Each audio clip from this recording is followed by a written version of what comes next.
মেহজাবিনের প্রোগ্রামে গিয়ে সম্রাটকে হাক করেছি। এটা হচ্ছে যে সম্রাট আমার 10 বছরের কলিগ। সিনেমাটা দেখে যখন বুঝেছি যে এই ছবির মেইন লিড কাস্ট মেহজাবিন এবং সম্রাট এত ভালো অভিনয় করেছে, পরিমাণ ইমোশনাল করেছে, সিনেমাটা আমার ভীষণ ভালো লেগেছে। সেই জায়গা থেকে আসলে আমি সম্রাটকে হাক করেছি। আর ওর সাথে আমার সম্পর্কটা আমি আর ও জানি, পাবলিক তো জানে না। ওর আর আমার ব্যক্তিগত সম্পর্ক। তো আমার মাথায় রাখা উচিত ছিল যে এটা একটা পাবলিক প্লেস।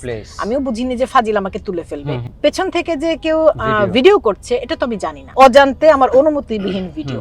তবে যে আমি শিখলাম যে পাবলিক প্লেসে সম্রাট কেন, যে কেউ জামাই হইলেও এক অনুষ্ঠানে ডন ভাই আর আমি পাশাপাশি বসে আছি, ভিডিও করে নিচে লিখে দিয়েছে রুনা খানের স্বামী। ভাই কয়টা স্বামী রে ভাই, কি অজ্ঞ। রুনা খানের স্বামী লিখে সার্চ দিলেই 10 জনের সাথে ভিডিও পাবা।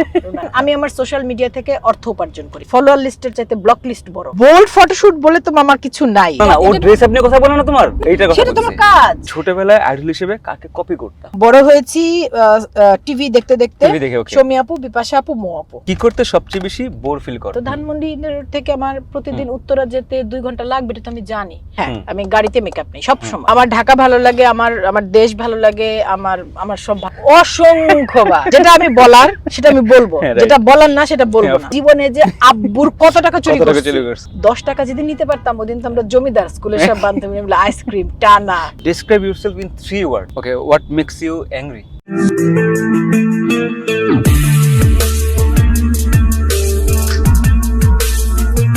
দেখো, দেখতেছো যেহেতু সবই দেখো, আমার makeup, crayon, derma colour. Just pick করছি বাসা থেকে। আমি সকালবেলা আজকে খুবই it's only 9:54 AM in the morning. আর ঢাকা শহরে যে জ্যামটা লাগে আমি খুবই অবাক। অনেকদিন পর সকালবেলা আমি শুট করতেছি, and only because of her, and it was her birthday. আর ওর মুভি রিলিজ হচ্ছে নীলপদ্ম, সেই জন্য আমরা শ্যুট করবো। স্টুডিওতে যাচ্ছি গুলশানে, আমার স্টুডিওতে, এখানে গিয়ে শ্যুট করবো। তার আগে চাচ্ছিলাম যে গাড়িতে যেতে যেতে ও মেকআপ করবে, ওর বিউটিফুল অ্যান্ড বেয়ার ফেসটা দেখাতে আপনাদেরকে, আর কিছু গল্পটা আসলে একটু কমেন্ট নিতে পারে অথবা র্যাপিড ফায়ার হতে পারে। Rapid fire on the right. তুমি ধরো আমার রাতের ঘুমের বেনিটা দেখো, একটা কিন্তু ভালো লাগতেছে তো, ইয়ার লেজের মতো। আর you are getting prettier day by day. হ্যাঁ, বেসিক্যালি কি হয়, মানুষের এজ হইলে মানুষ কেমন যেন হয়ে যায়, বাট কিছু কিছু মানুষ থাকে আমার মতো যারা এজ তো হ্যাঁ, মানে আমরা তো একই সাথে বয়স বাড়ছে। হ্যাঁ, so you are getting prettier day by day, so it's a good thing. হ্যাঁ, আর এটা, আর তুমি তো মানে বোল্ড ফটোশুটের পাশাপাশি নিজের কিছু বেয়ার পিকচারও কিন্তু তুমি দাও মাঝে মাঝে, দেখছি আমি, without like you know no filter, no makeup, লোকের ছবি টবি দাও, so which is a good thing. আচ্ছা, মানে আমার কাছে আসলে মেকআপটা তো কাজ। তো এটা আমাকে সেদিন আমার এক বন্ধু বলছিল যে তুমি একদম মেকআপ নাও না, মানে ঘুম থেকে উঠে মুখ ধুয়ে, এই যে যেটা তুমি দেখলে, আমি আমার ব্যক্তি জীবনের বেশিরভাগ দিনে এভাবে যাই।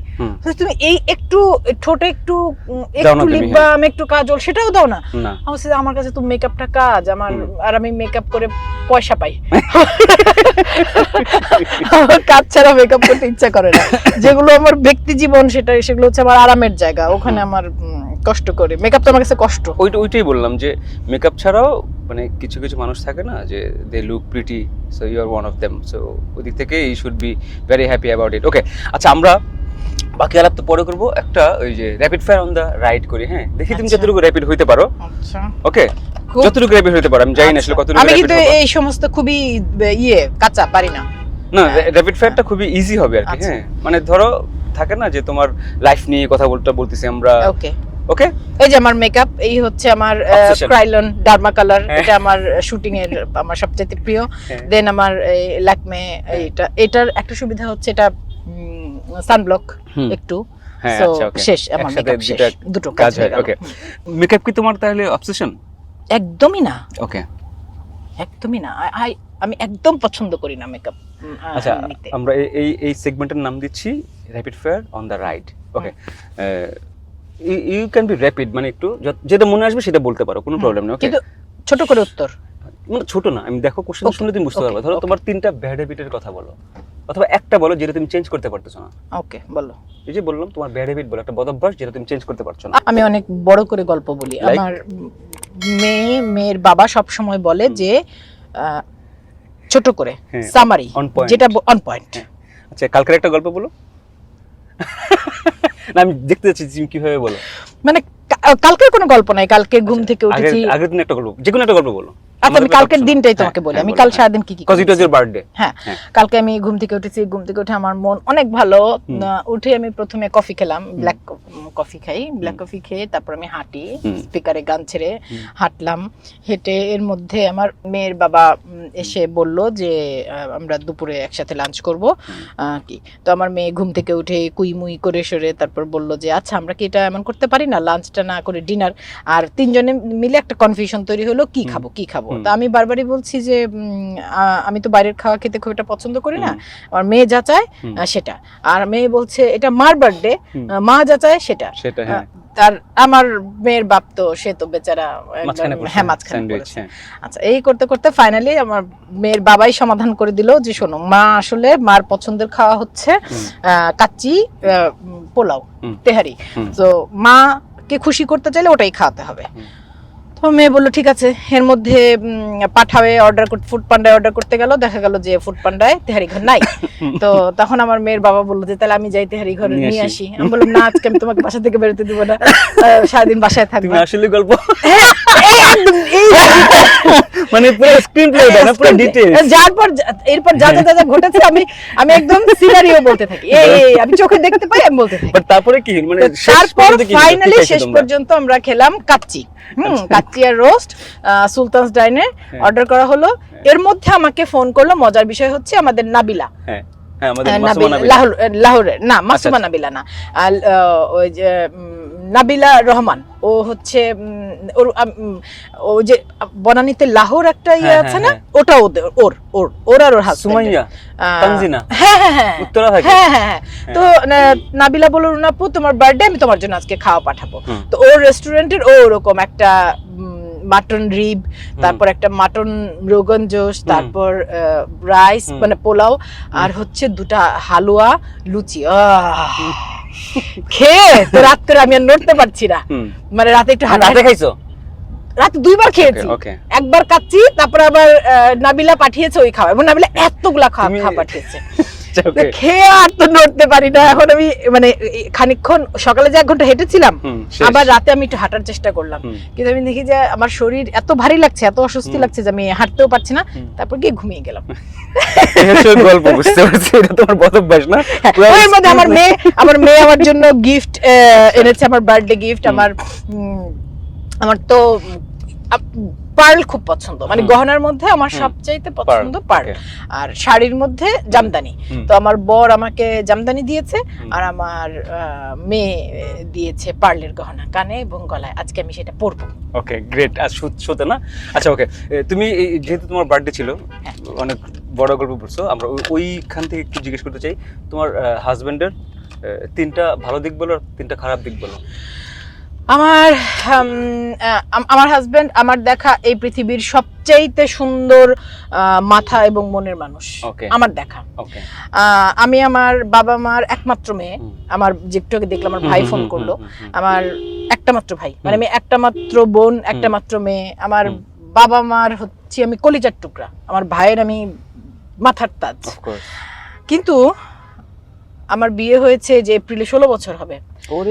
আমার বাবা মা ভাই এবং আমার একমাত্র আমার মেয়ে, এরা জীবনে কেউ কোনোদিন আমাকে এই পরিমাণ স্নেহ, সম্মান, আদর, ভালোবাসা দিতে পারবে না যেটা আমার মেয়ের বাবা আমাকে দিয়েছে এই 16 বছর। সো আই এম ব্লেসড, মানে সৃষ্টিকর্তা আই এম ব্লেসড। মানে এরকম ডিভোর্স পরে কি আর আমলে তুমি যা বলতেছো, দিস ইজ অ্যামেজিং। ওকে হ্যাঁ, এটা একটা, তার মানে সে খুব আদর করে, হ্যাঁ, he is very loving, very caring, very supportive. Okay then, তাহলে এখানে সব চলে আসে নাকি? হ্যাঁ, মানে খারাপ একটা কিছু আছে? আছে। আরে খারাপ না, ধরো প্লেটের তলায় একটু তেল লেগে আছে, তারে ভাই তুই ওই দিনই বল যে প্লেটের তলায় তেল লেগে আছে। ওসিডি আছে সেটা বলতেছো? ওসিডি মানে কি? মানে যেখানে শেভিং ক্রিমটা থাকে ওখানেই থাকতে হবে। ওইটা খারাপ পড়ে না। না, তুমি ওসিডির সাথে বসবাস করার কোনো আইডিয়া আছে তোমার? না না না, থ্যাংক গড না। তাহলে তোমার খবর আছে না? হ্যাঁ হ্যাঁ। জুতা, আমি শুটিং থেকে এসে জুতা রাখবো, মেয়ে স্কুলের জুতা রাখবে, আমার জুতা, মেয়ের জুতা সে 10 বার করে জায়গা মতো রাখবে। আর আমার তো শুটিং এর কাপড়, ধরো যে আজকে যেমন আমি বেরিয়েছি, বাসায় যাওয়ার পর আমার 4 সেট কাপড়, 4টা শুটের 4 সেট কাপড় পরবে সে। মামা আমার বাসা বাংলাদেশের সর্বোচ্চ ঢাকা শহরের আমি যে কটা ভীষণ রকম গুছানো বাসা দেখেছি মধ্যবিত্ত বাড়ি, তার মধ্যে আমার একটা। আমার বিকজ অফ হিম এক্স্যাক্টলি। আমার ওর বন্ধুরা ঢাকা ইউনিভার্সিটিতে পড়ছে, ও Notre Dame Dhaka University, Udayan Notre Dame Dhaka University. তো ওর স্কুল কলেজ বিশ্ববিদ্যালয়ের বন্ধুরা যখন বাসায় আসে তখন বলে যে এত সুন্দর বাসা সাজানো গোছানো। তো ওটা আসলে আমার প্রতিদিনের বাড়ি, মানে আমি এভরিডে ওটার মধ্যে বসবাস করি। তো আমি বলি যে আরেকটু বলো, আরেকবার বলো, তাহলে আরো করবে বাসা। এবং এই ওরা বলে এত সুন্দর, আর আমার বর রান্নাঘরে ওটা পড়ে আছে, তোমার এটা টেবিলের উপর এটা রেখেছো কেন? আর আমি তো নারকেল তেল দিয়ে মেকআপ তুলি, আমার সারা বাড়িতে নারকেল তেল, বেডরুমে এক সেট, ডাইনিং স্পেসে এক সেট, ড্রয়িং রুমে এক সেট, লিভিং রুমে এক সেট নারকেল তেল। মানে তার কথা হচ্ছে একটা খারাপ তুমি তোমার নারকেল তেল লাগবে মেকআপ তোলার জন্য একটা জায়গায় থাকবে ক্যাবিনেটের ভেতরে, ওখান থেকে বের করে নেবে, তুলে আবার ওখানে রেখে দিবে। আর আমার কথা, আমি যখন যেখানে বসবো আমার আশেপাশে টিভি দেখতে দেখতে মেকআপ তুলবো, ওখানে এক সেট থাকবে, ড্রয়িং রুমে আড্ডা দিতে দিতে মেকআপ তুলবো। তো এইটা হচ্ছে, এবং এটা নিয়ে যখন কাজ্জাটা লাগে কাজ্জা রাইট। এবং আমি দেখেন কয়েকদিন আগে মেহজাবিন ওর বেডরুমে দিছে ভিডিও দিছে, আমি দেখো মেহজাবিনের বেডরুম, বলে কি প্রথমে কিছু বললো না, দেখলো, তারপর বলে যে এটা তো খুব ভালো জিনিস না ফলো করার। তো ওদের তো কারো ওসিডি নাই। এই হচ্ছে বাড়িঘর অগোছালো নিয়ে। তোমার মেয়েকে নিয়ে একটু বলো, মানে ওর পজিটিভস এন্ড নেগেটিভস। ছোট আমার মানে শি ইজ লাইক 15 না, শি ইজ 14 না, টিনেজ হয়ে গেছে, ছোট করতে গেছে টিনেজ মেয়ে, এখন টিনেজ মেয়ে তো শি নোজ এভরিথিং। হ্যাঁ ওরা বেশি জানে, অনেক ওরা আমাদের চাইতে অনেক বেশি, কি বলবো, ওরা অনেক বেশি আগানো, friendly, they are very smart, like they are very sound. Of course আমার মেয়ের ভালো দিক এটা, ভালো, আমার মেয়ে খুব বই পড়তে ভালোবাসে। সেটা সে আসলে তার বাবার কাছ থেকে পেয়েছে এই অভ্যাসটা। আর আমার মেয়ে, তার টিচাররা বলে যে সে ভীষণ হেল্পফুল একটা বাচ্চা। সানবিমস, ওকে সানবিমস, তার সানবিমস তো হবে টিচারদের, এগুলো তার টিচারদের বক্তব্য, যে প্যারেন্টস টিচার মিটিং এ টিচাররা বলে, তার বাবাকে বলে পাঠায়, বাবা এসে আমাকে বলে। তো ভীষণ হেল্পফুল একটা বাচ্চা অন্য বন্ধুদের ক্ষেত্রে। আর টিচাররা বলে যে মানে তার টিচাররা তাকে আসলে দেখতে, এটা ওইগুলো এখনই বলা উচিত না, she is only 14, it's too early to say. তার টিচাররা ভাবে যে এই বাচ্চাটা এক সময়, তাদের তো দীর্ঘদিনের অভিজ্ঞতায় যে তারা দেখতে পায় যে এই বাচ্চাটা ভবিষ্যতে এক সময় রিসার্চ করছে, এরকম ভাবে তারা তাকে দেখতে চায়, গিকি আর কি, নার্ডি হবে এরকম ভাবে। মানে সে যেহেতু সে বই পড়ে, সো তার পড়ার, যদিও অবশ্য বাসায় আমি ওকে জীবনে কোনোদিন বই নিয়ে বসতে দেখি না, এবং ওর স্কুল করে। আর তোর বাবা একদিন বলছে যে যেমন পরীক্ষায় যে ওদের ডিসেম্বরে তো ইয়ে হয়, মানে ওদের জুন জুলাই সেশন, তো ডিসেম্বরের বাবা বলছে যে তুমি কি ওকে কখনো বই নিয়ে বসতে দেখো? আমি বললাম যে না, আমিও তো দেখি না, কিন্তু বিষয় হচ্ছে ওর রেজাল্ট গুলো হয় ওর ক্লাসের এভারেজ মার্কসের চাইতে প্রতিটা সাবজেক্টে 20-25% বেশি। মানে এভারেজ মার্কস যেখানে 75, ওর মার্কস 95 to 98, মানে যেটা কিভাবে সম্ভব? তখন ওর বাপ বলতে থাকে এটা বোধহয় ওর বোনেরটা পেয়েছে, মানে ওর কাজিন আছে একটা, আমার ননাসের মেয়ে, যে আবার তাকে তুমি চেনো, সায়ন্তনী তিশা। আচ্ছা, ওকে, হ্যাঁ, ওই যে সবুজ চুল, হ্যাঁ। তো সে হচ্ছে, ও আবার আমার একদম কাছাকাছি বয়সী, সে আবার এই বুড়া বয়সে, ও গানটানো করে মনে হয়। হ্যাঁ, রাইট, সে সেকেন্ড মাস্টার্স করতে গিয়েছে বার্সেলোনায়, সারা বছর কিচ্ছু পড়ে না, কিন্তু ওদের পড়াশোনা রেজাল্ট ভীষণ ভালো। আমি জানি না এগুলো ওদের ফ্যামিলি, আমি এসবের মধ্যে নাই, জিনস বুঝছো, এগুলো আমাদেরও আছে এরকম। আচ্ছা, নেগেটিভ কোনো ব্যাপার? মেয়ে ওই যে ইয়ে করবে, আমার মেয়ে আমার মেকআপের ব্যাপারে তার খুব ইয়ে, কারণ এখনকার বাচ্চারা মেকআপ পছন্দ করে না, একদম না, মেকআপ একদম পছন্দ করে না। আর শাড়ি শুধু জামদানি পরলে পছন্দ করে, অরণ্যের শাড়ি পছন্দ করে, এছাড়া আর, কিন্তু আমি তো সব রকম শাড়ি পরি, ধরো একটু চিকমিক তো পড়তে ভালো লাগে আমার, তো একটু ওই যে গর্জিয়াস, হ্যাঁ মানে গর্জিয়াস বলতে ধরো একটু বলে পার্টি, মানে মা বেশি তোমার সাথে যায় না, হ্যাঁ মা পুরো না। বাট এই যে তোমার বোল্ড ফটোশুট, এটা নিয়ে কি বলে ও? What's the point? Bold photoshoot বলে তো আমার কিছু নাই, যেটা আছে সেটা হলো ধরো এই, আচ্ছা সেক্ষেত্রে তোমাকে আমার আবার শুরু করে গল্প জিনিসই তো খুঁজে পাচ্ছি না। আমি যে একটা ব্রাশ র‍্যাপিড ফায়ার ধ্বংস।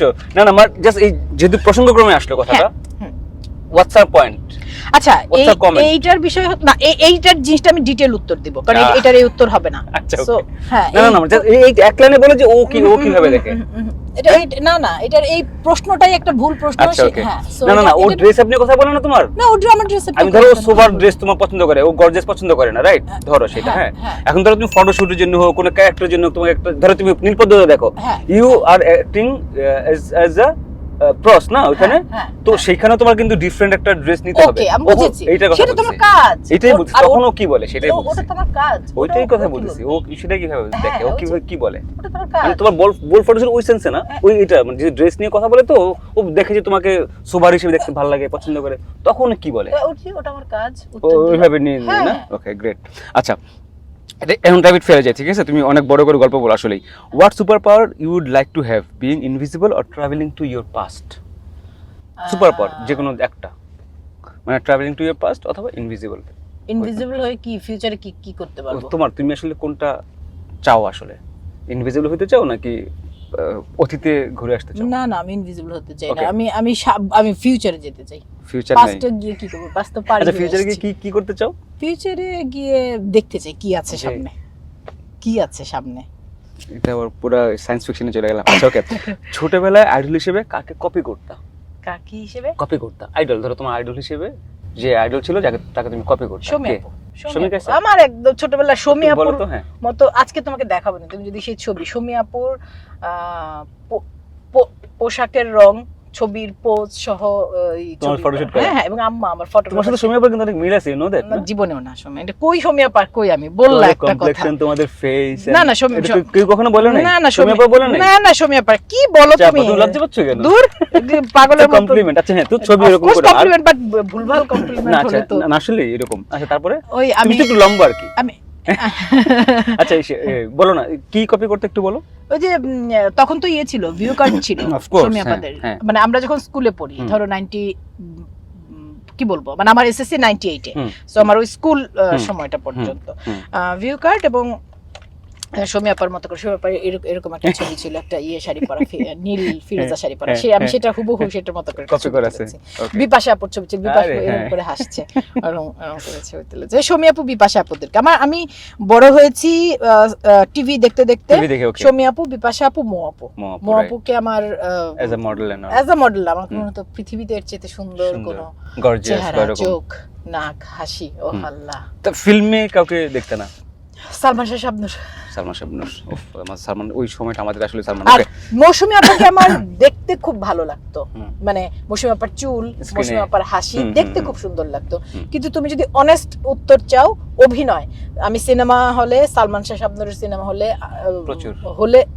আমি এবং আমার স্কুলের বন্ধুরা আমরা টিফিন পিরিয়ড থেকে সিনেমা দেখতে যেতাম। ওকে, কি করতে সবচেয়ে বেশি বোর ফিল করো? না, বোর ফিল করি না। এই জায়গায় বসে দেখতে বোর ফিল করো না? না একদমই না, কখনো না। এই যে এটাও আবার তুমি আমার বরের খারাপ দিক জানতে চাচ্ছিলে না? আমি মেয়ের বাবা কোথাও গেলে মেয়ে আর মেয়ের বাবা অস্থির হয়ে যায়, জ্যাম। আমি তো জানি জ্যাম, এটা নিয়ে অস্থির হয়ে কি হবে? আর আমার এই মানে আমার বাসা তুমি দেখতে পাচ্ছ আগে ধানমন্ডি, তো ধানমন্ডি থেকে আমার প্রতিদিন উত্তরা যেতে 2 ঘন্টা লাগবে, এটা তো আমি জানি। এখন আমি যদি অস্থির হয়ে যাই, 20 মিনিটের রাস্তা, এখন আমি যদি অস্থির হয়ে যাই, তাতে করে কি 2 ঘন্টার রাস্তাটা 2 মিনিট হবে? হবে না। মানে তুমি স্ট্রেস নাও না, একদম ইউজড হয়ে গেছো। হ্যাঁ, আমার প্রতিদিন মানে যখন আমি নিয়মিত শুটিং করি, ধরো আমি 5 দিন উত্তরে গেলাম, আমার যাওয়ার জন্য 1.5-2 ঘন্টা, আসার জন্য 1.5-2 ঘন্টা, এটা মাস্ট। তো এটার জন্য আমি অস্থির হয়ে মরে গিয়ে কি করতে পারবো বলো? তুমি ইউজড হয়ে গেছো। ইউজড মানে কি? আমি ওটা আমার মাথায় নেই। আমি তখন ভাবতে থাকি জনি ডেপকে কেমন দেখাইলো, তুমি তো পুরো সেন্ট পর্যায়ে চলে গেছো। আমি তো সকালবেলা বের হয়ে আজকে ইট ওয়াজ 9 অনলি। আর এই যে তুমি আমার গাড়ি দেখতে পাচ্ছ, আমার এই যে আরেকটা জিনিস হচ্ছে মেকআপ। হ্যাঁ, আমি গাড়িতে মেকআপ নেই সব সময় শুটিং এ, মানে এই যে তুমি আমাকে আজকে যা দেখলা, ঘুম থেকে উঠে গাড়িতে বসে, এটা আমার মিরর, আমার light, it's a good thing. তাইলে তোমার টাইমটা কাজে লেগে যায়। জ্যাম তোমার যদি বেশিও থাকে, তোমার মনে যায় যে যার থাকুক না, তুমি মেকআপটা কমপ্লিট করতে হবে। বুঝতে পারছি। বাট আমি সকালবেলা উঠি যেটা দেখলাম, ইট ওয়াজ 9 ইন দ্য মর্নিং, তখন 10-15 মিনিট বসে রইলাম জ্যামের মধ্যে। 9টা বাজে জ্যাম, এই সিটিতে, এই শহরে, এই ঢাকাতে মানুষ কিভাবে থাকে বলো তুমি? আমার আসলে ভালো লাগে, বুঝতে পারছি, মানে ভালো লাগে, আমার ঢাকা ভালো লাগে ভাই। আমার ঢাকা ভালো লাগে, আমার দেশ ভালো লাগে, আমার সব ভালো লাগে। আমার খুব অভিযোগ নাই। আমারও বলতে ভালো লাগে। অভিযোগ নাই? Are you serious? I am serious. যাক, আমি অভিযোগ তো এখনই খুলতে পারি। যে হর্নগুলো দিচ্ছে হুদাই, এত হর্নি কেন সবাই? এখন আমি না হুদাই কেন হর্ন দিবে? ফর নাথিং, মানে মেজাজটা গরম লাগে আমার। যাই হোক, আমার ঢাকা নিয়ে অনেক অভিযোগ। না, আমার ঢাকা ভালোবাসাও আছে ডেফিনেটলি, কিন্তু অভিযোগ সকালবেলা কেন জ্যাম থাকবে ভাই? একটা সময় থাকুক, যে আচ্ছা এই সময় জ্যাম থাকবে, এই সময় আমরা বেরোবো। তাহলে তুমি আসল সময় উঠো না। আমি যেহেতু উঠি সেজন্য জানি। আমার মেয়ের স্কুল হয়, মানে আমার মেয়েকে স্কুলে দেওয়ার জন্য বের হই 6:30-এ। তখন আমার বাসা থেকে সানবিমস পর্যন্ত যেতে লাগে 3 মিনিট। সো তুমি হ্যাঁ, আচ্ছা তখন তো 3 মিনিটও লাগে না, 2 মিনিট লাগে রহমান ভাই, তাই না? 1.5-2 মিনিট লাগে। তো হেঁটে গেলে যেতে পারো, দরকার হয় গাড়ির রাস্তা। হ্যাঁ, বুঝতে পারছি। হেঁটে গেলে তো 10 মিনিট। হ্যাঁ, বুঝতে পারছি। আচ্ছা ঠিক আছে, উই লাভ ঢাকা, বুঝছি। I love Dhaka. আচ্ছা ওকে, when did you feel insulted the most? ছোটবেলা হইতে পারে, না বড়বেলা হইতে পারে, মেজোবেলাতেও হইতে পারে, কিশোরী বেলাতেও হইতে পারে। Never in your life? No. And you never felt insulted, unwanted? No. Oh great, that's amazing. আচ্ছা এটা বলো, হ্যাঁ এটা সত্যি করে বলো, কখনো কিছু চুরি করছো কিনা? অসংখ্যবার। একটা বলো। সত্যি করে আমি মিথ্যা, শোনো, যেটা আমি বলার সেটা আমি বলবো, যেটা বলার না সেটা বলবো না, কিন্তু আমি মিথ্যা বলবো না। চুরি জীবনে যে আব্বুর কত টাকা চুরি করছে, আব্বু আম্মার টাকা জীবনে চুরি করতে পারতাম না, কারণ আমার মা দুনিয়ার হিসাবে 1 টাকার হিসাবও তার আছে। আব্বুর টাকা পকেট থেকে 2 টাকা, আমাদের ছোটবেলায় তো 2 টাকা, ছোটবেলা বলতে আমি যে 93, 4, 5, 6, 7, 8 এটা বলছি, আমার হাই স্কুল 93 থেকে 98, 2 টাকা, 5 টাকা, 10 টাকা যেদিন নিতে পারতাম ওদিন তো আমরা জমিদার, স্কুলের সব বান্ধবী মিলে আইসক্রিম, টানা, কদমা। ওকে জস। অভিনেত্রী না হলে কি হইতা? অভিনেত্রী হতাম। যদি না হয় অন্য একটা অপশন নাও। যদি না হয় তো অভিনেত্রী, তুমি অভিনেত্রী ঠিক আছে, বাট টিচার হতাম, কারণ আমি টিউশনি করতাম। হ্যাঁ, ও ওকে, আমি ক্লাস 6 থেকে টিউশনি করি। Okay nice. অভিনেত্রী শিখে। ওকে, ডেসক্রাইব ইয়োরসেলফ ইন 3 ওয়ার্ডস। এই যে এখানে কিন্তু 3টা মানে 3টা ওয়ার্ড, হ্যাঁ এখানে গল্প বলা যাবে না। 3টা word, full of life. Okay, 3টা ওয়ার্ড, হ্যাঁ। পজিটিভ। Positive, okay. স্বপ্নবাজ। আচ্ছা okay, dreamer. Okay, what makes you angry?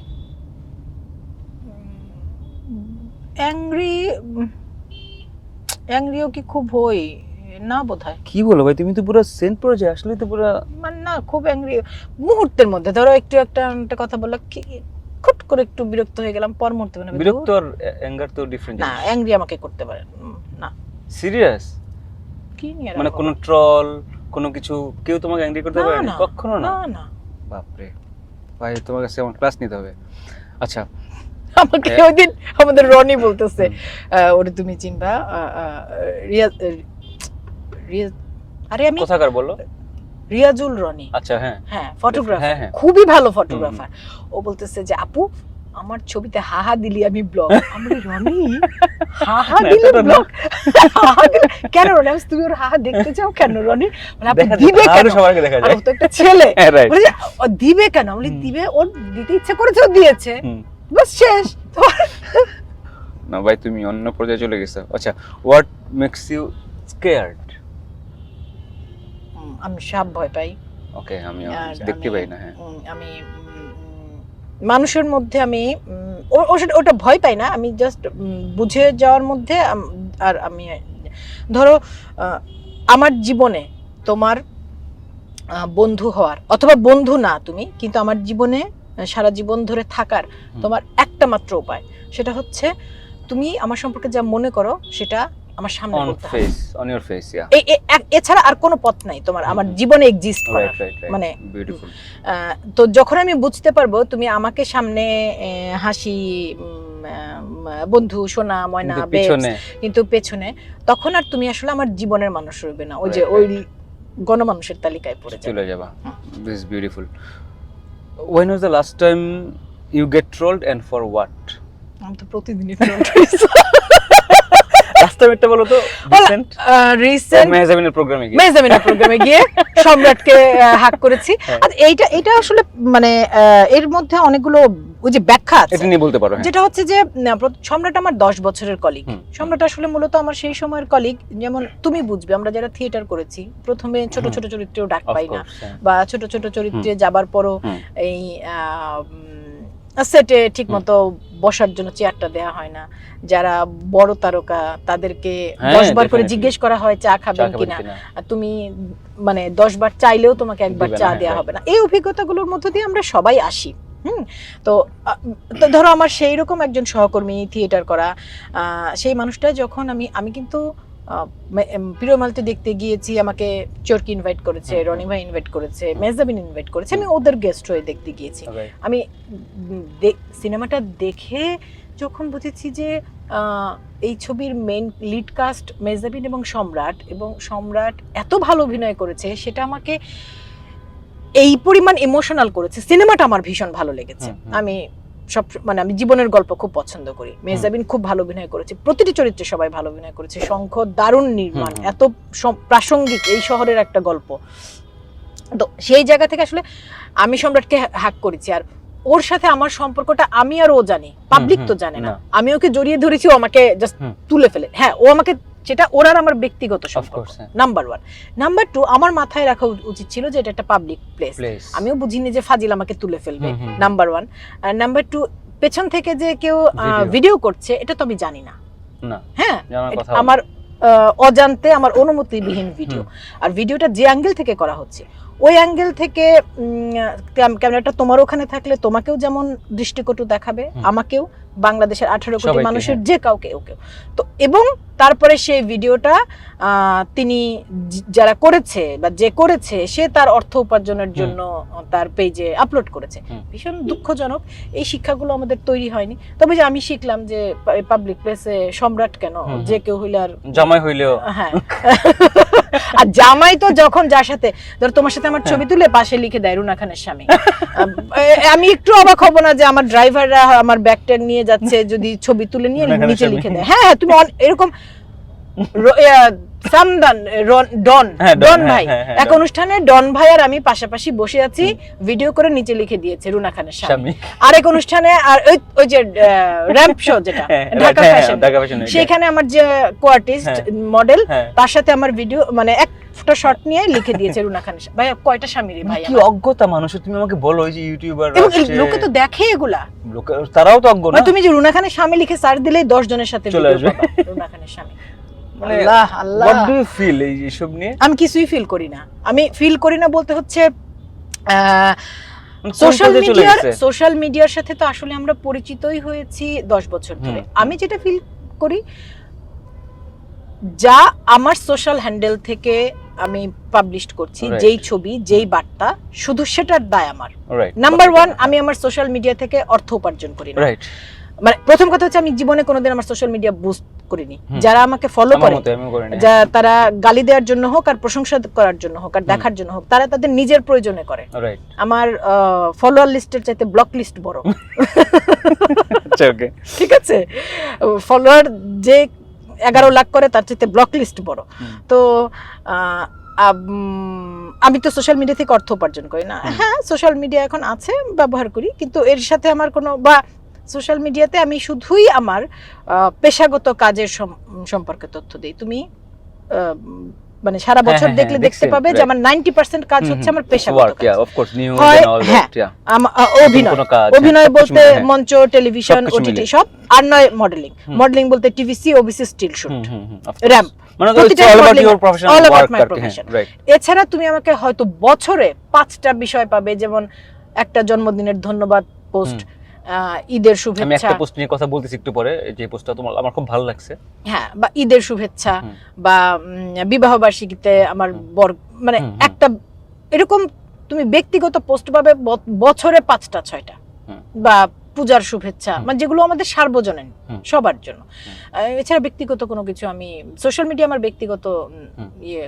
ওটা সলিউশন কি তাহলে? তুমি যে ট্রল হইলা বিকজ অফ দ্যাট, ওটার সলিউশন ওই যে আমি বলতে চাইছি যে আমাদের অভিনেতা, মানে শিল্পীদেরও আসলে সোশ্যাল মিডিয়াতে আমরা কি শেয়ার করব, সেই জায়গাটা তৈরি হতে হবে, আস্তে আস্তে হবে। কারণ অনেকে না, বেশিরভাগ জনই সকাল থেকে রাত পর্যন্ত যা করে সব সোশ্যাল মিডিয়াতে, কারণ এটা করে অর্থ উপার্জন করে তারা।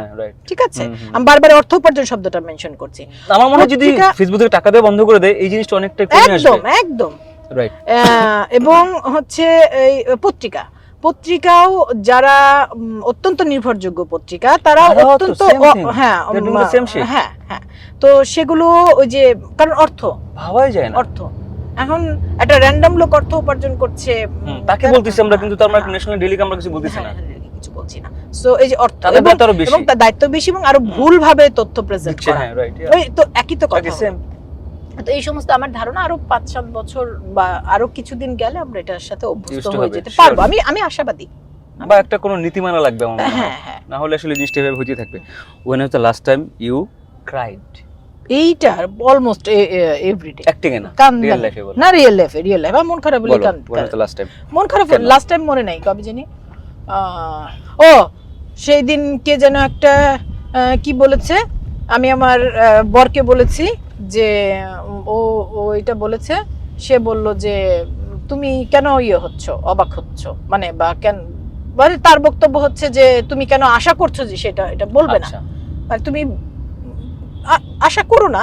তো এক্সপেকটেশন আমার কি? হ্যাঁ হ্যাঁ, তো আমার তখন একটু মন খারাপ হলো, কারণ আমার মতো একটা লেস এক্সপেকটেশন যে মানুষটা, সেই মানুষটা যখন তোমাকে বলছে, তুমি তো একটু অবশ্য ও বেচারা তো সেই তো সারাক্ষণ ওকে ইটস ফাইন তো console নো করে প্রবলেম, তোমাকে, হ্যাঁ বলেছে তোমার কি, তোমার কিছু আসে যায় তোমার, তো তো সে যখন বুঝলো না যে আমার মনটা খারাপ, তখন চোখ দিয়ে পানি পড়ে গেল। আমার মন খারাপ হলে আমার তবে আমার কান্না করানোর মানুষ পৃথিবীতে আমাকে করাতে পারে খুব কম। ধরো ওই যে তুমি একটা ভীষণ সামগ্রিকভাবে একটা বাজে কথা বললা, আমার কিছুই আসবে যাবে না, সেই বাজে কথাটা ধর আমি বলতে চাইলাম বরকে, জানো ওটা ও এটা বলেছে, সে যদি বললো যে তুমি কেন কষ্ট পাইলা, তো কান্না মানে আমার এরকম, তো এরকম মানুষ আমার জীবনে খুব কম। আমার মা, আমার বর, আমার খুব কাছের না হলে যাদের কাছে এক্সপেকটেশন থাকে, আমার মেয়ে, হ্যাঁ বুঝতে পারছি, এছাড়া মানে যাদের কাছে তোমার এক্সপেকটেশন থাকে ওই জন্য এরকম। আচ্ছা, যেটা তখন বলতেছিলে তুমি কি কি শেয়ার করো না ফেসবুক, আর কি কি শেয়ার করো, তুমি শেয়ার করছো জাস্ট তাহসান বিয়ে করার পরে একটা মিথিলাকে একটা লেখা, আলফ্রেড খোকন বা কারো, তুমি এটাকে কপি করে রিপোস্ট করছো, এন্ড তখন তুমি লিখছো যে আমার আসলে চাচ্ছিলাম অনেক দিন এই কথাগুলো বলতে, কিন্তু বলা হয় না, এবার আজকে লেখাটা দেখে আমি শেয়ার করলাম। এইটা একটু বলো। এটা আসলে মিথিলা, লেখাটা আসলে খুব সুন্দর। মিথিলাকে আমরা গত 5 বছরে সবচাইতে বেশি সমালোচনা মিথিলাকে নিয়ে যা নিয়ে হয়েছে, তার মধ্যে একটি হচ্ছে তার বিবাহ বিচ্ছেদ তাহসান ভাইয়ের সাথে। তারা দুজনই আমাদের দেশের বড় তারকা, কিন্তু বিবাহ বিচ্ছেদটা তো একটা ব্যক্তিগত ব্যাপার, পারিবারিক ব্যাপার। তারপরে আবার যেটা নিয়ে সমালোচনা হয়েছে যে মিথিলার বিবাহ, পরে সে যাকে বিবাহ করেছে সৃজিত মুখার্জি, সেও আমাদের এই বাংলা ওই বাংলা দুই বাংলার অনেক দর্শক তাকে চেনে, তিনি একজন গুণী মানুষ, গুণী নির্মাতা, সেটাও তো তার ব্যক্তিগত ব্যাপার ডেফিনেটলি। মিথিলাকে নিয়ে এবং এইরকম বিবাহ বিচ্ছেদ বা দ্বিতীয় বিবাহ আমাদের দেশের বহু নারী পুরুষের জীবনে আছে, অফকোর্স, শুধু তারা মিথিলা নয় বলে, তারা তাহসান নয় বলে। তো এই ঘটনাগুলো বহু মানুষের জীবনে আছে, কাউকে নিয়ে সমালোচনা হচ্ছে না। মিথিলার বিবাহ আর বিবাহ বিচ্ছেদের কারণে 5 বছর ধরে মেয়েটাকে ট্রল করা হচ্ছে, রাইট, অথচ এভরিডে। অথচ এই ঘটনা আমি বলতে চাইছি আমাদের দেশের বহু বহু বহু বহু বহু মানুষের জীবনে আছে, কিন্তু মিথিলার জীবনে যা যা অ্যাচিভমেন্ট, যা যা ভালো, সেটা আমাদের দেশের কয়টা মেয়ের জীবনে আছে, এবং সেটা কেউ মানে জানে কয়জন, কপিও করে না, জানেও না, রাইট, জানে কয়জন, ঠিক আছে। মিথিলার ডাবল মাস্টার্স এবং গোল্ড ঢাকা ইউনিভার্সিটি এবং ব্র্যাক, যে জব আর তার ক্যারিয়ার বলতে হচ্ছে সে ব্র্যাক বাংলাদেশের বাংলাদেশে না, ব্র্যাক কিন্তু ইন্টারন্যাশনাল ইউনিভার্সিটি, ইন্টারন্যাশনাল এনজিও, সেই এনজিওর অত্যন্ত গুরুত্বপূর্ণ একটা পদে সে আছে। সে একজন দারুণ মা, সে তার আয়রার বাবা, যেহেতু আমি একটু ওদের মানে পারিবারিক ভাবে একটুখানি আমরা সবাই জানি, ওরা এত সুন্দর করে কো প্যারেন্টিং করছে। মিথিলার পড়াশোনা, মিথিলার ব্যবহার, মিথিলা গানে এত ভালো, মিথিলা কিন্তু টাকার জন্য অভিনয় করে না, না ধুর, ঠিক আছে, অভিনয় খুবই কম করে, ক্যারেক্টার পছন্দ হলেও করে, না হলে দরকার নাই, এক্স্যাক্টলি। তো সেই মানুষটাকে আমরা তার জীবনের যা যা ভালো, সেটা এই দেশের 10% মেয়ের জীবনেও নাই। 10% বেশি বলছো তুমি, 10 বেশি, হ্যাঁ, অথচ সেগুলো নিয়ে কোনোদিন আলোচনা নাই। নাই। তার জীবনের যেগুলোকে তারা সমস্যা মনে করছেন, প্রথম কথা হচ্ছে সেগুলো তার ব্যক্তিগত বিষয়, দ্বিতীয় কথা হচ্ছে এগুলো এই দেশের বহু মানুষের, নারী পুরুষের জীবনে আছে, সেগুলো নিয়ে তারা সমালোচনা করছে। এই ভীষণ ভুল চর্চা, ওই যে সোশ্যাল মিডিয়ার মতো এটাও ভীষণ ভুল চর্চা। তো আমি আশাবাদী একদিন আমরা এই সমস্ত ভুল চর্চা থেকে বেরিয়ে আসবো। দেখো, তাহসান বিয়ে করলো, মিথিলা গালি খেলো।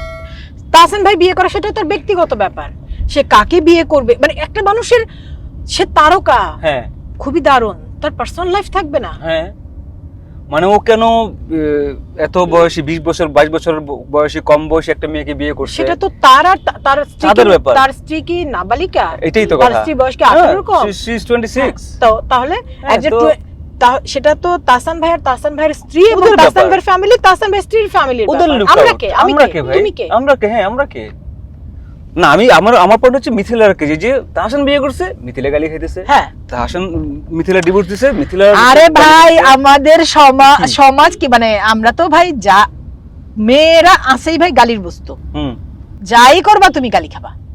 গালি হচ্ছে তোমাদের, গালিকে ধরে নাও তালি, হ্যাঁ। জীবন। এবং তুমি খেয়াল করে দেখো অন্যান্য যারা সাজবা না কালি, পেতনি, ভূতনি, right, বুড়ি, হ্যাঁ। সাজবা আটা, ময়দা, প্লাস্টিক, কি কোন দিকে যাবা? কোন দিকে যাবা? কোথাও। আমাদের ছোটবেলায় একটা ইয়ে ছিল যে এক লোক ধান ক্ষেতের মাঝখানে গিয়েছে, এর মধ্যে ধান ক্ষেতের মালিক চলে এসেছে, এই তুই আমার ক্ষেতের মাঝে গিয়েছিস, তখন সে পিছিয়ে আসছে, খবরদার নড়বি না। তো এক পা সামনে যাচ্ছে, এই খবরদার নড়বি না। তাহলে আমি কি করবো? তুই কিও করতে পারবি না। আমরা হলাম কিও করতে পারবি। আচ্ছা দেখো, আমি যে আরেকটা জিনিস পজিটিভ দিকটাই ব্যাপার এটা, মিথিলা বা তাহসান ওরা দেখো ডিভোর্স নিয়ে ওরা কিন্তু এখনো কখনোই কোথাও কারণ বলে নাই, এবং ওটা পার্সোনাল ব্যাপার। ওরা দুইজনের রেসপেক্টটা দুজনের মতো রাখছে। ওরা কেউ কাউকে নিয়ে, মিথিলা একটা বাজে কথা বলে না তাহসানকে নিয়ে, তাহসান মিথিলাকে নিয়ে বাজে কোনো কথা বলে নাই। দেখো খেয়াল করে অন্যান্য স্টাররা, ধরো পরিমণি, শরীফুল রাজ, ওদের ব্যাপারটা দেখো, ওরা কিন্তু ঠিকই এসব নিয়ে মানে কাদা ছোড়াছুড়ি করছে, কিন্তু সেইখানে ওরা কত সোবার ছিল। তাও কেন এখানে একটা জিনিস কি মামা, আমি আসলে আমার সকল কলিগই আমার কাছে কলিগ, হ্যাঁ, এবং সকলের প্রতি আমার ভীষণ রকমের রেসপেক্ট, হ্যাঁ, ভীষণ রকমের ভালোবাসা আছে। তো ধরো যেমন তুমি নামটা উল্লেখ করলে, পরিও আমার অত্যন্ত স্নেহের কলিগ, রাজ খুব ভালো অভিনেতা, রাজ আমার খুবই পছন্দের কলিগ। আমি এভাবে বলতে আসলে চাই না, বরং আমি বলতে চাই যাদের চর্চাটা আমাকে ইয়ে করে, আমি মুগ্ধ হই তাদের চর্চা। ব্যক্তি জীবনকে কিভাবে কর্মজীবন থেকে আলাদা রাখা যায় সেই চর্চা মানে দেখতে চাইলে আমি মনে করি জয়া আপাকে দেখা যায়। হ্যাঁ, জয়া আপার জীবনে বিবাহ আছে, বিচ্ছেদ আছে, এবং সেটাও জয়া আপার, এবং তিনিও একজন তারকা ছিলেন। তো সেই সময় থেকে, তখনও কিন্তু পত্রপত্রিকা, তখন সোশ্যাল মিডিয়া ছিল না, পত্রপত্রিকা, এবং যে তাহসান ভাই, মিথিলা, তারা কিন্তু তাদের ব্যক্তি জীবন নিয়ে কথা বলেননি কোথাও, ঠিক আছে, তারা কোথাও বলেননি। কিন্তু এটা ওই যে এখন তো বললে মাইন্ড করবা, তোমাদের পত্রিকাওয়ালাদের তো নিউজ বানাইতে হবে, আমরা তো তোমাদের, আর এখন তো শুধু পত্রিকা না, পত্রিকা ভাইয়া, ইউটিউব ভাইয়া, আমরা তো ভাই ফেসবুকার্স।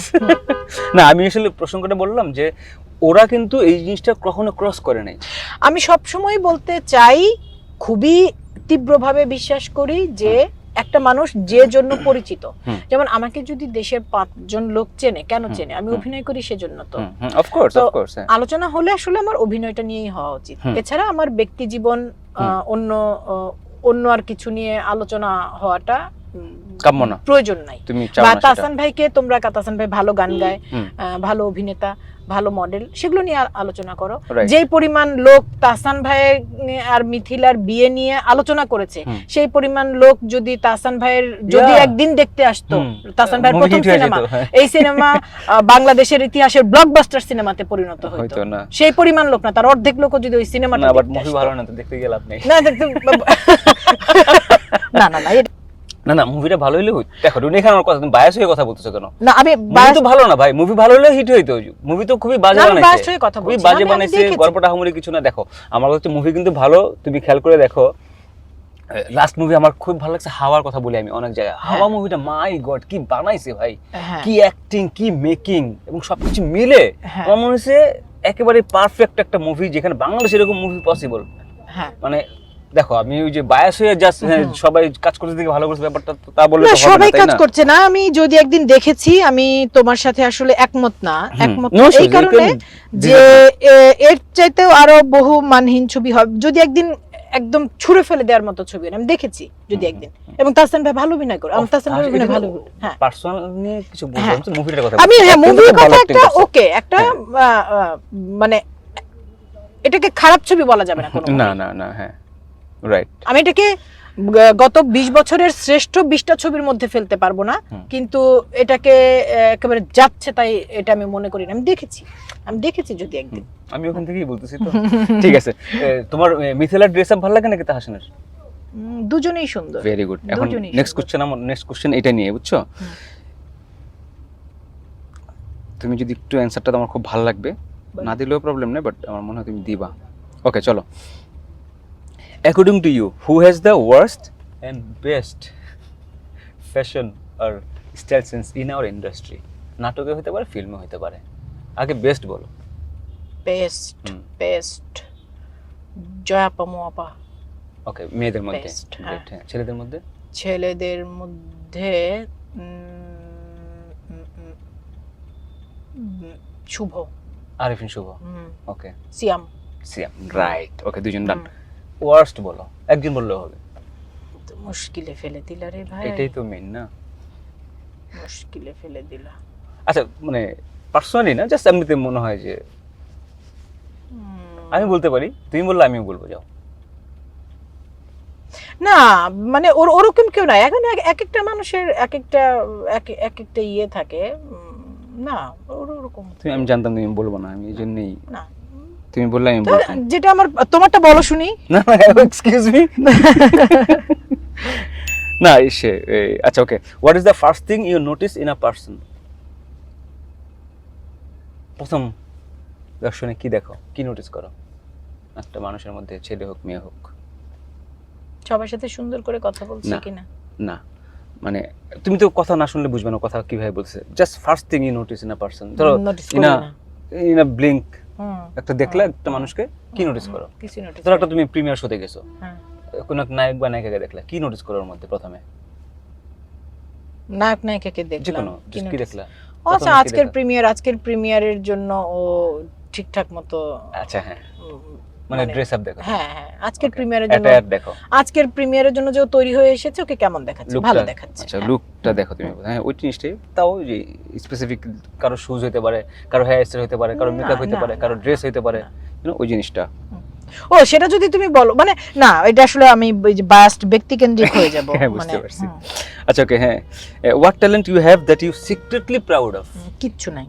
মানে Serious? এটা সবাই এই প্রশ্ন করে, কিচ্ছু নাই আমার। কি আমি বেগুন একদম কোনো গুণ নেই? আমি ক্যামেরার সামনে একটুখানি অভিনয় করার চেষ্টা করি, একটুখানি তো সবাই মডেলিং জানে, করার হ্যাঁ। চেষ্টা করি। হুম। ওই 20 বছর ধরে চেষ্টাটা করে যাচ্ছি পেশাদার অভিনেতা মডেল হিসেবে। হুম। যতদিন বেঁচে আছি হুম। এই চেষ্টাটা করে যাব। হুম। এছাড়া বাড়িতে ওই যে তুমি সকালে ঘুম থেকে উঠে গিয়ে যা দেখলা, ওই মানুষটা, খাই দাই ঘুমাই, হুম। মেয়ের বাবার সাথে হুম। মন ভালো থাকলে। Okay, your one weak point that nobody knows? I am very emotional, emotional. Very emotional. ওটা কেউ জানে না আসলে? আমার ফ্যামিলি ফ্যামিলি জানে। জাস্ট ফ্যামিলি জানে। ওকে, এখন একটু ফান একটা কোশ্চেন। কোন সেলিব্রিটির সাথে মিডনাইট অথবা ডিনার ডেটে যেতে চাও? ছেলে না মেয়ে? আরে তুমি কি মেয়ের সাথে ডেটে যাবা? কোন ইউর স্ট্রেট না? হ্যাঁ, হ্যাঁ, ওকে, ওয়ার্ল্ড ওয়াইড হতে না পারে। না না, এখানকার এই দেশে? হ্যাঁ হ্যাঁ, তাহসান বলতে পারো, কিন্তু তাহসান মাত্র তো হানিমুনে চলে গেছে। তাহসান ভাই হানিম না এই দেশে।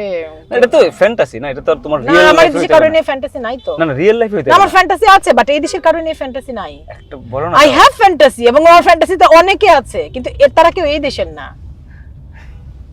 আচ্ছা বলো, আমি এই দেশে কাউকে বসাই দিচ্ছি। না আমি আমার জয়েন্ট এর সাথে ডিনারে যাওয়া শখ, আমার ম্যাট ডেমনের সাথে ডিনারে যাওয়া শখ, আমার আর্সেন ওয়েঙ্গারের সাথে আর্সেনালের স্টেডিয়ামে বসে খেলা দেখার শখ আমার। এবং তুমি বললে না তুমি জ্যামে বসে কি করো, বসে ওদেরকে নিয়ে ভাবি।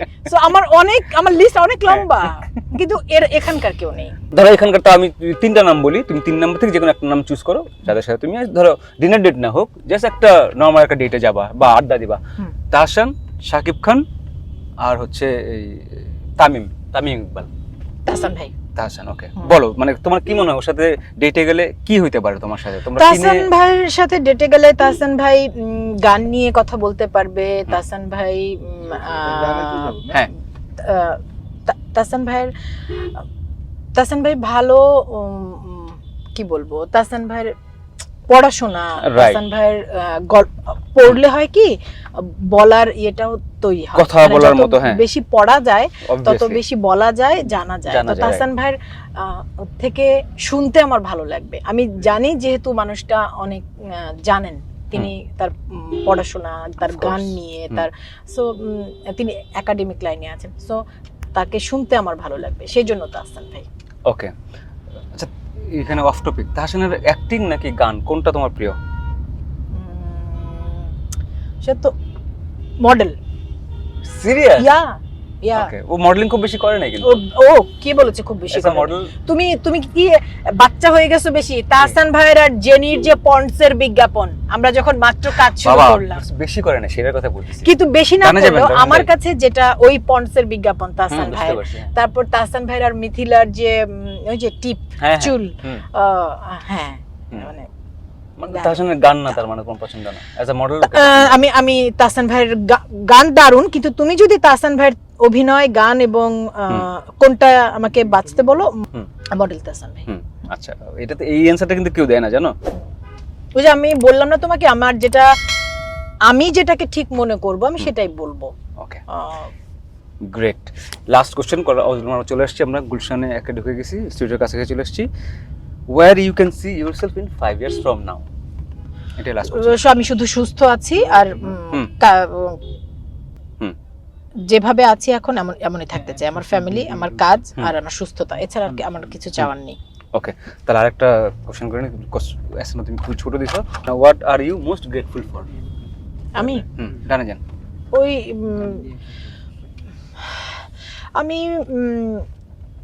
আমি আমার আশেপাশের সব কিছুর কাছে কৃতজ্ঞ, সবার কাছে কৃতজ্ঞ। মানে আমার স্কুল জীবন, আমার বন্ধুদের কাছে আমি কৃতজ্ঞ, আমার কলেজ জীবন, আমি যখন বডুনেসায় পড়েছি, বক্সিবাজারে নাচ শিখেছি, ওয়াইজ ঘাটে বাফায়, তারপর আমার কলেজ মানে বডুনেসা থেকে ইন্টারমিডিয়েট পাস করে আমার অনার্স মাস্টার্স ইডেনে, আমার সেখানকার হলের বন্ধুরা, আমার ডিপার্টমেন্ট বাংলা, সেই ডিপার্টমেন্টের বন্ধুরা, আমার থিয়েটার জীবন, বাফাতে আমার রনির সাথে পরিচয় হয়েছিল। রনি তখন থিয়েটার করতো, ওর মাধ্যমে আমি থিয়েটার সম্পর্কে জানতে পারি, ওদের দলে কিছুদিন যাই, তারপর আমি নাগরিক নাট্য সম্প্রদায়ে ইন্টারভিউ দেই, নির্বাচিত হই, যুক্ত হই। থিয়েটার জীবন, সেখান থেকে একটু একটু করে টেলিভিশনে কাজ শুরু করা, তারপর পেশাগতভাবে অভিনয়টা শুরু করা সিসিমপুর দিয়ে 2005-এ। ততদিন আমি সিসিমপুর দিয়ে সবাই চিনে কিন্তু, রাইট? ততদিনে আমি অনার্স ফাইনাল মানে পরীক্ষা দিচ্ছি, 2005-এ আমার অনার্স ফাইনাল পরীক্ষা চলছে। সেই থেকে শুরু করে আজকে পর্যন্ত আমি আমার জীবনে যত মানুষকে অতিক্রম করে এসেছি বা পাশে পেয়েছি, আমি সকলের প্রতি কৃতজ্ঞ। আমার সহকর্মী, আমার সহশিল্পী, আমার পরিচালক, আমার পরিবার, আর সকলের প্রতি আমার কৃতজ্ঞতা।